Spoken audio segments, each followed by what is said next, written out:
Bonjour à tous, on se retrouve aujourd'hui pour poser, je vais vous montrer comment poser un poêle à granuler, un poêle à peler. Alors pour poser un poêle à peler, c'est pas difficile, vous posez à l'endroit où vous voulez qu'il soit, mais là où ça se complique, c'est qu'il faut mettre un conduit d'évacuation des fumées. Donc vous avez une première partie dans le conduit de fumée, vous avez la première partie qui va être fixée à l'arrière du poêle, jusqu'à votre plafond. Ensuite, il y a la partie qui va être dans le plafond jusqu'à la toiture, et puis ensuite vous avez la troisième partie, celle qui est au-dessus de la toiture. Je me propose de vous montrer les trois étapes. La première chose étant évidemment de décider de l'emplacement de votre poêle à peler. Bon, moi j'ai décidé de le mettre dans l'angle de ce mur-là, sur le bord, tout en sachant que je vais avoir une contre-cloison le long de ce mur, qui elle va monter jusqu'à mon plafond, dont on voit l'armature mais pas encore le placo. Là je l'ai mis de niveau de façon à pouvoir déterminer parfaitement où je dois installer mon poêle. Donc j'ai installé mon poêle à cette distance-là, parce qu'à cet endroit, évidemment, il faudra le raccorder avec des embouts spécifiques. Celui-ci est spécifique du fait qu'il a une petite zone en feutrine qui est spécifique pour s'adapter, comme vous le voyez, sur le conduit de sortie du poêle à peler, qui est en diamètre 80. Pourquoi diamètre 80? Parce que ça n'a pas des fortes chaleurs comme pourrait l'avoir un poêle à bois. Donc le diamètre de 80 et les échappements de fumée sont beaucoup moindres. Donc on a des diamètres de... Vous voyez que le second, lui aussi, a cette petite feutrine. C'est fait exprès pour le démarrage du poêle, du conduit de cheminée du poêle jusqu'au plafond. Donc ça, c'est en grès émaillé. Moi, j'ai pris mat, noir mat. C'est ce qui me convenait. Donc après, bon, ça c'est le démarrage. Et après, ça va aller jusqu'au plafond. Et c'est là où on va démarrer la partie au-dessus du plafond. C'est un petit peu plus compliqué parce que là, il nous faut du conduit dit isolé. Isolé, ça veut dire quoi? C'est du diamètre 150. Alors pourquoi du diamètre 150 alors qu'on n'a que du 80 là? Ben, c'est très simple, c'est parce que si un jour je désire changer mon poêle à peler par un poêle à bois, il faudra un conduit de 150. 150 étant le diamètre intérieur. Le diamètre extérieur, je crois, ça fait de 180, mais c'est dû à l'isolation. Pourquoi cette isolation? C'est parce que dans la partie au-dessus du plafond en placo, du futur plafond en placo, jusqu'à la toiture là au-dessus, il y fait très froid. Donc la différence de température entre le conduit de cheminée et on va dire l'air ambiant dans la toiture va générer une forte condensation qui elle va dégouliner et ça va être de couleur sombre avec de la suie. Donc il vaut mieux l'éviter. C'est pour ça qu'on utilise ces fameux conduits doublement isolés. Et puis vous savez que pour qu'un poêle soit performant, il faut qu'il monte en chaleur très rapidement. Et c'est fait donc pour ça. La première partie que nous allons devoir mettre en place, ce sont deux cordières métalliques assez solides, assez rigides, dans lesquelles s'emboîtent par un système de rainurage qui est assez simple, pas non plus compliqué. Vous voyez, regardez, hop. D'un côté un rail, de l'autre côté l'autre rail, et ils vont se disposer sur votre armature métallique, sur la primaire la plus solide.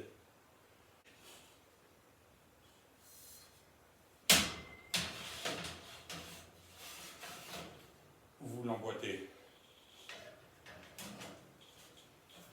d'un côté.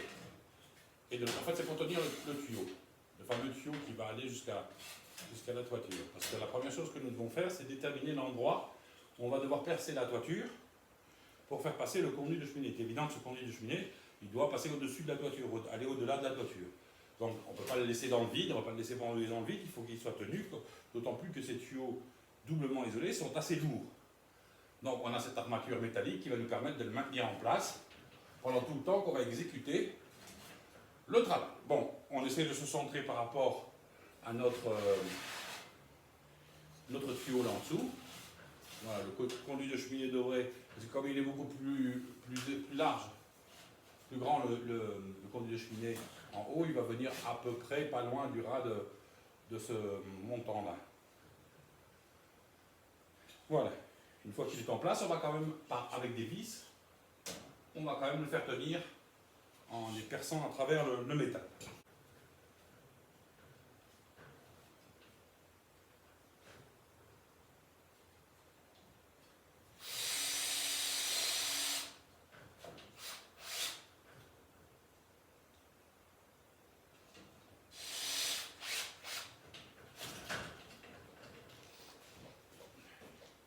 Pareil de l'autre côté.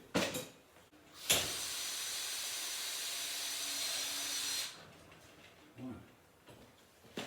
Une fois que vous l'avez fixé, il ne faut pas vous inquiéter. Si vous n'êtes pas tout à fait, ça atterrit toujours. Hein, donc il faut toujours encore un peu le régler. Hein.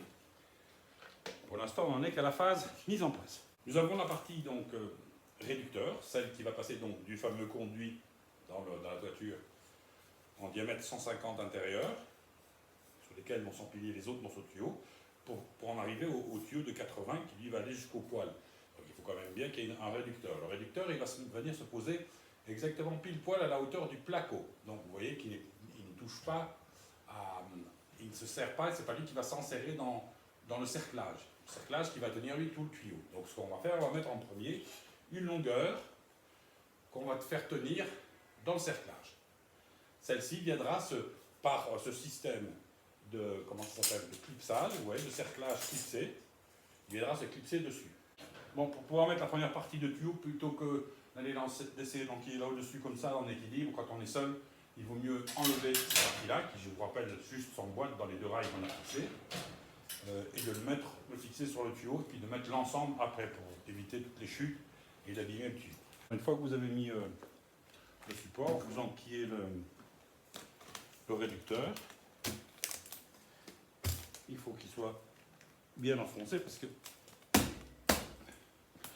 le cerclage, lui, s'adapte sur les deux rainurages, sur le rainurage de la longueur d'1 mètre et sur le rainurage de l'adaptateur. Donc il faut vraiment qu'il soit bien enfoncé pour arriver à prendre ces deux rainurages.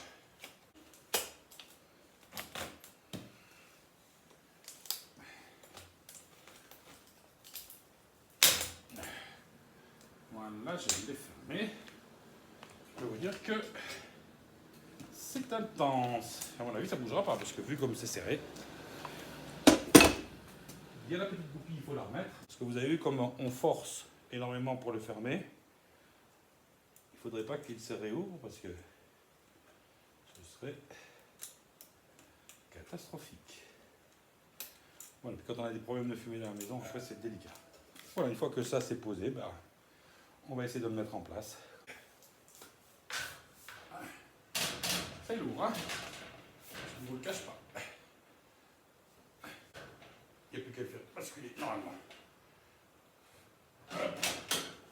Et il doit se mettre, j'allais dire tout seul, mais jamais rien ne se fait tout seul. Voilà. Notre première base est mise en place. Nous avons notre surface ici qui est au ras de notre plafond. Là, comme vous ne le voyez pas, j'ai fait passer un montant de placo au centre du tuyau. Et ce qui va me donner plus ou moins l'endroit où, hop là, où je vais devoir faire mon marquage pour faire juste un trou pour avoir mon emplacement sur le toit. Donc là, je vais me mettre plein centre de mon tuyau. Voilà, là, je suis plein centre. Je regarde si je suis bien droit. Je suis bien droit. Donc, je fais une marque au crayon. Voilà. Là, il me reste plus qu'à percer un trou. Là, suffisamment haut, je vais percer la tuile et quand je vais monter sur le toit, je verrai exactement l'endroit où se situe le centre de mon tuyau. Première étape, évidemment, percer un trou dans le plafond en bois, à l'endroit où on a fait le marquage.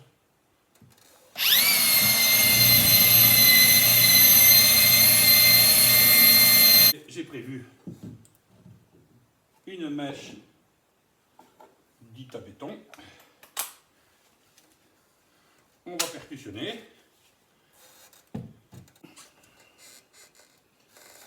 Allez.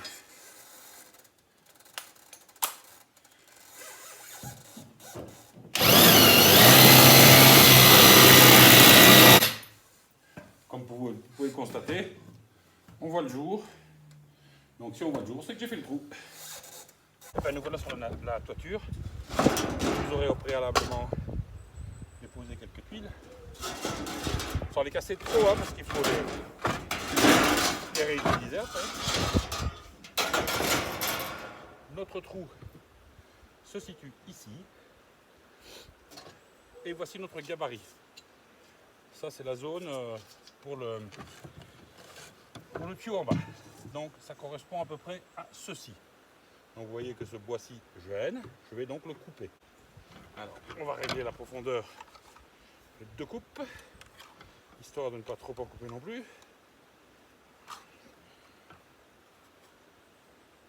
Parce que là il me faut juste couper le morceau de bois et pas plus.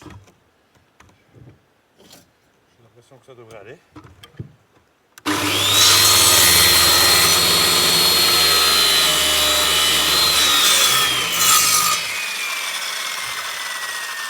De la côté. On va essayer de couper de l'autre côté. Si on y arrive. Une première chose de coupe. On va terminer de faire.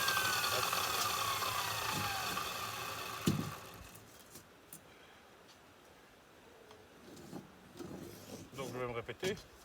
On ne se contente pas juste du cercle, il faut l'élargir. C'est ma rallonge électrique qui a décidé qu'elle descendait.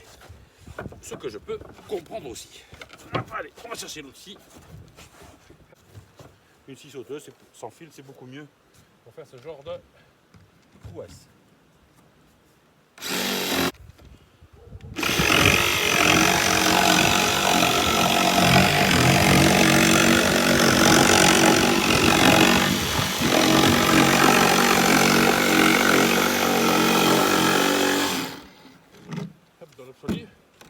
Dans l'absolu, on a notre.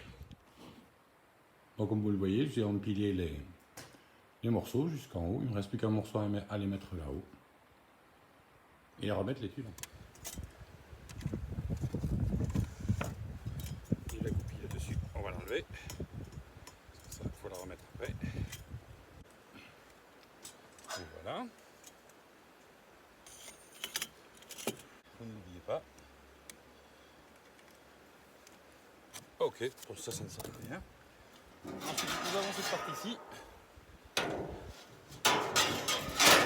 Et évidemment, on va se mettre par-dessus. Vous avez ces pattes qui normalement servent à fixer, à faire tenir toute cette partie-ci sur les lithos. Comme moi, je ne vais pas y avoir accès parce que bon bah c'est une rénovation, c'est pas sur du neuf. Donc je vais les couper, ils ne me servent à rien. Et comme je suis un peu dans l'angle, donc je vais devoir même couper l'inox en angle, tout en essayant d'introduire le mieux possible là en dessous. C'est pas toujours évident de faire les choses quand on est sur un plan incliné comme une toiture, ce qui est mon cas à l'instant même.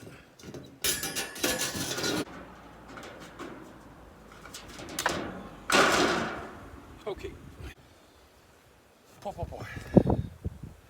plus, s'il faisait 25 degrés à l'ombre, ça serait presque agréable, mais je peux vous assurer que là, c'est pas le cas du tout. Enfin, c'est pas encore fini parce qu'il faut que j'arrive en pied sous cette pile. Peut-être plus. On le fait. On va remettre. Juste après. Ce qui est embêtant dans cette huile, c'est que sont des ergots. Voilà, ça c'est pas mal. J'ai cette partie-ci.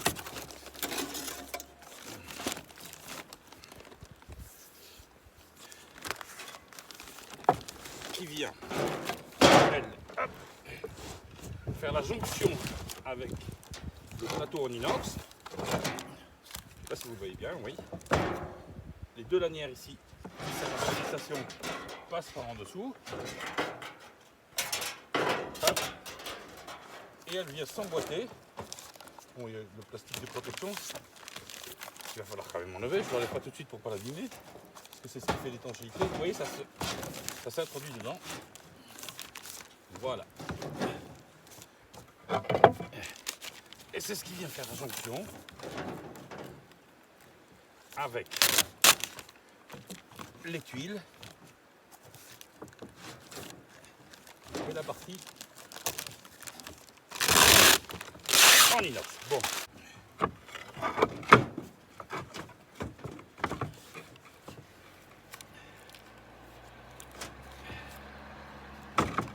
c'est déjà beaucoup mieux. C'est déjà mis plus à plat. Là, il faut que je les découpe à la disqueuse. Là, je veux bien. Malgré que normalement il n'y ait pas de risque, je vais quand même le mastiquer. La tête de vis, de façon avec un mastic spécifique pour le collage des tuiles, l'étanchéité du collage des tuiles. Hop.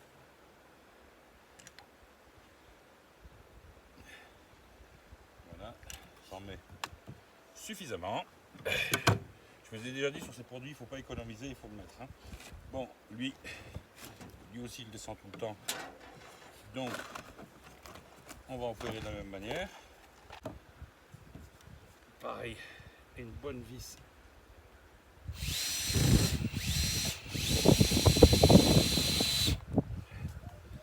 Zinguée. Là, il ne devrait pas bouger. On devrait pouvoir trouver la deuxième languette ici.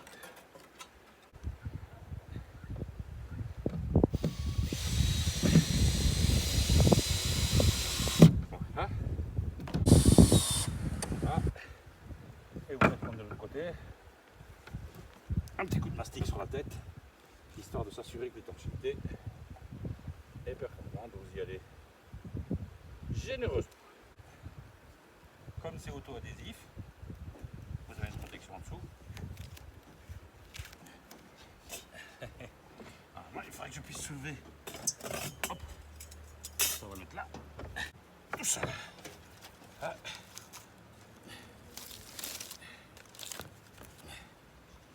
Voilà. Et voilà. Enfin, ça c'est une partie, il faut mettre l'autre partie.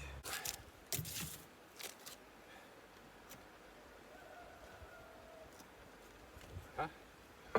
Allez.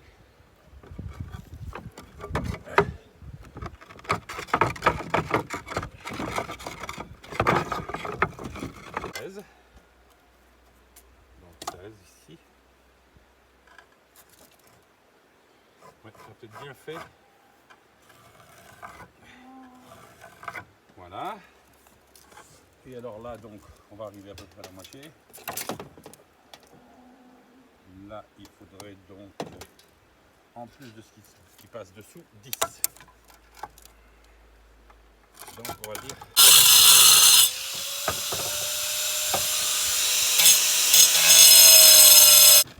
J'espère que maintenant, bah, ça va y aller. Hein.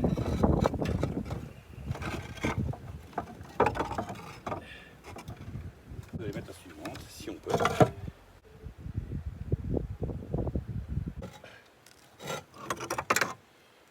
On va les coller, parce que là, évidemment, elles n'ont plus leurs ergots. Donc, il faut bien qu'elles tiennent avec quelque chose.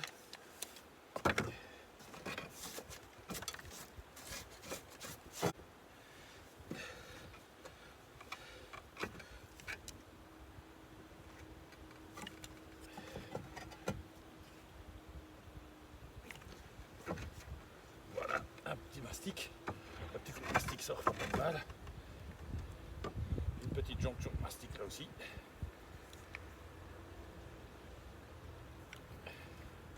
Histoire qu'elle ne bouge plus.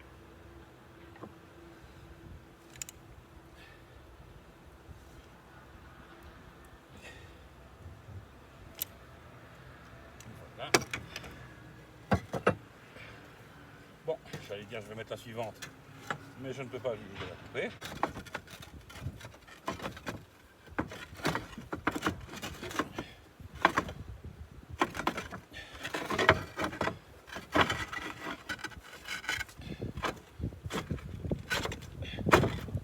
Et voilà. Pour ce qui concerne les tuiles. Alors, je vais quand même, par acquis de conscience, mettre des poids de collage.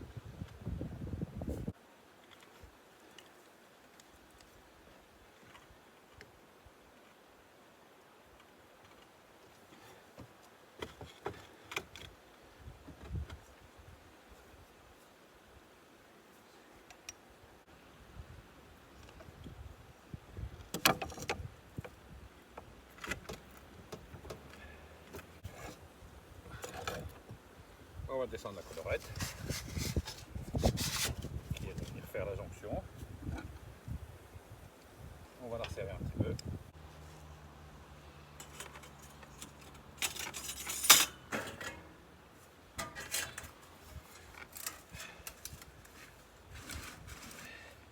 Pareil, cerclage. Et finissage, comme dirait l'autre. Je suis pas mécontent d'avoir fini parce que là, il devrait plus tarder à neiger. Bon, donc comme je disais, avant d'enlever la protection, un petit coup de nettoyage pour quand même s'assurer de la bonne tenue de tout ça.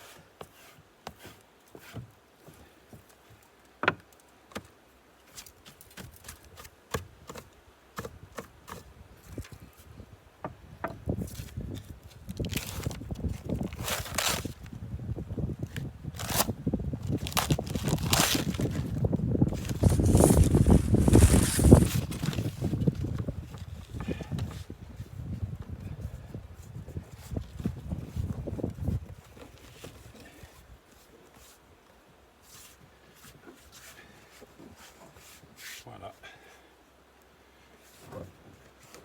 Et quand l'été, cet été, ça tapera dessus, ça ne sera que d'autant plus étanche que le goudron et le mastic qui est au bord ici, et une lisière de mastic, va fondre et vraiment prendre corps avec la toiture. Voilà. Et bien je pense que c'est terminé pour la partie de la toiture. Voilà, une fois que la partie en haut est terminée, il vous faut mettre le poêle en place. Enfin bon, moi c'est pas encore carrelé, mais je vais le mettre quand même en route histoire de faire un essai pour voir si mon conduit est bien mis en place. Il vous faut le mettre de niveau, l'appareil. À cet effet-là, vous avez, ici il n'est pas tout à fait de niveau, il faut qu'il remonte devant, vous avez des pieds réglables sur l'avant, qui se vissent et se dévissent. Voilà, on est parfaitement au niveau. Il nous faut tout de même installer les tuyaux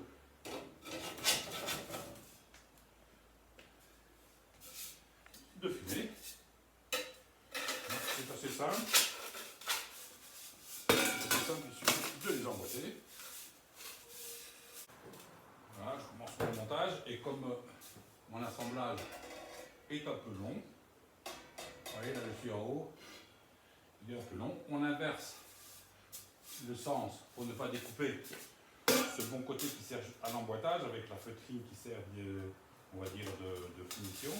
Donc on inverse, on ne va pas couper ce côté-là, on va couper l'autre. Donc on inverse, on vérifie qu'on arrive bien au bon endroit.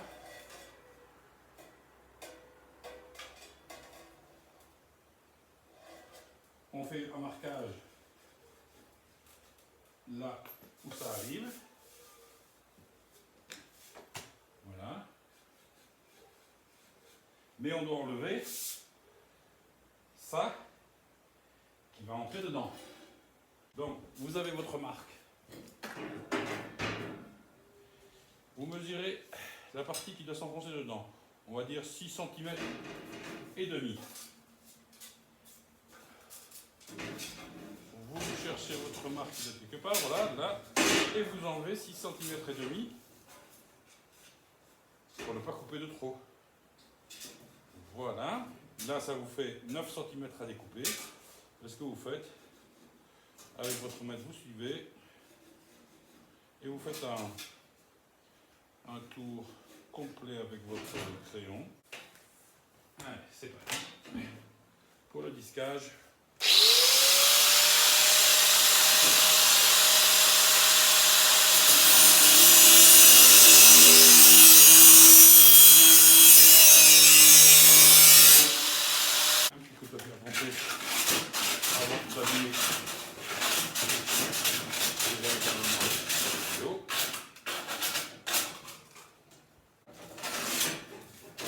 Voilà.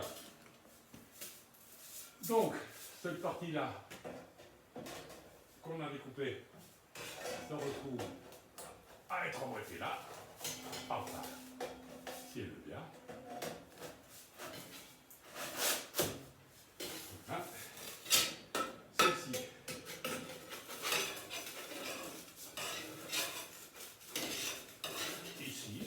Voilà, une fois que vous aurez installé votre mur en placo, ben, vous mettrez ces cerclages qui viennent se prendre sur le, et qui se fixent sur le mur avec des chevilles mollies. Et voilà, normalement, on est censé pouvoir démarrer. Ce que je me propose de faire, de voir si tout ça fonctionne.